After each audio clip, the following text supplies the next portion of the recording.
Before we get into those 3 steps, I want to do one more piece around your personal story. You guys up for that? It's a really fun exercise. Yeah. Okay. So,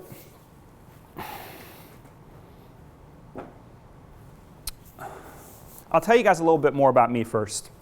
We got like the United Nations here in the room, don't we? Yeah. Right? Call out. What are all the different countries and places that you guys come from? China, Brazil, Argentina, Egypt, Peru, Pakistan, Kenya, Netherlands, Chile, UK, Boston represents. I was hoping. I wanted to hear some. Anybody else have a really India, Korea, Germany, China?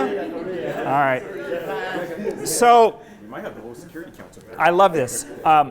So what you guys are doing being here, and I'm just getting to know Draper University, but I got to tell you, from what I know about Draper University and what I know about the kind of program you're going through, it's one of the smartest choices that you've made in your life.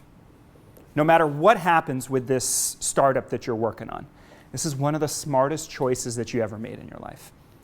Because what you're doing is you're learning the language of the world you want to be a part of. Okay?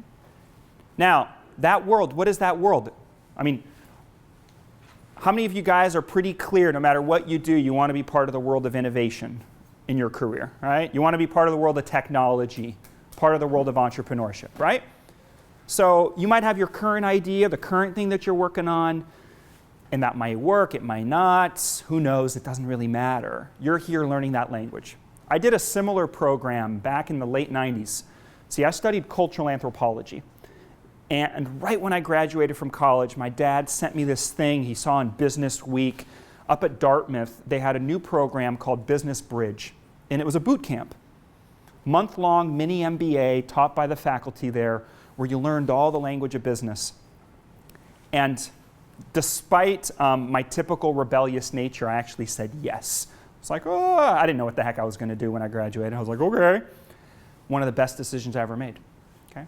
Now, so like all of you, I have spent a lot of time outside the US. Actually, the first 9 years of my life, I grew up in Lausanne, Switzerland. Expat kid, went to public speaking French school. And when I was 9 years old, my family, we moved to a really foreign land. West LA, California. I'm still recovering. Any of you guys have any doubt about this? Okay? Brutal, painful transition. And I had this experience of just utter culture shock. You know, and I came from a very global family. My father and his family are from Zimbabwe and lived there for almost 100 years. We're part of the Jewish diaspora. So me being a nomad now, it's, I think I'm just kind of working through some karma. Okay, I'm just meant to live on the road. But there's something about the human experience and figuring out where we fit in or belong. And that's what I've forever been a student of. And for me, though, it came from this place of,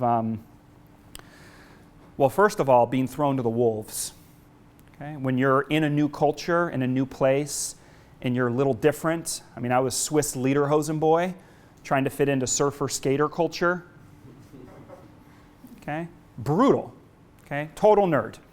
So, I very quickly was like, I got to figure out some human communication, relationship skills, because I'm failing fast. But I also grew up in a really unconventional household. My dad is a mad scientist and inventor, and my mother is a teacher, artist, and toy designer. So you guys, any of you guys see Back to the Future, the movie? Remember that movie? Yeah? Remember Doc Brown? Yeah. Okay? That's my dad. Okay? All right? Just a slightly more reserved, shy version. But my mother makes up for it. My mother is like Mary Poppins in the classroom. Okay? So I had a very strange, unusual childhood. The good news is creative freedom ruled the house. Okay? The bad news is there wasn't much structure. I pretty much had to fend for myself. There was a lot of love, but you pretty much just had to figure things out for yourself. But it set me up to be a great entrepreneur and a great storyteller.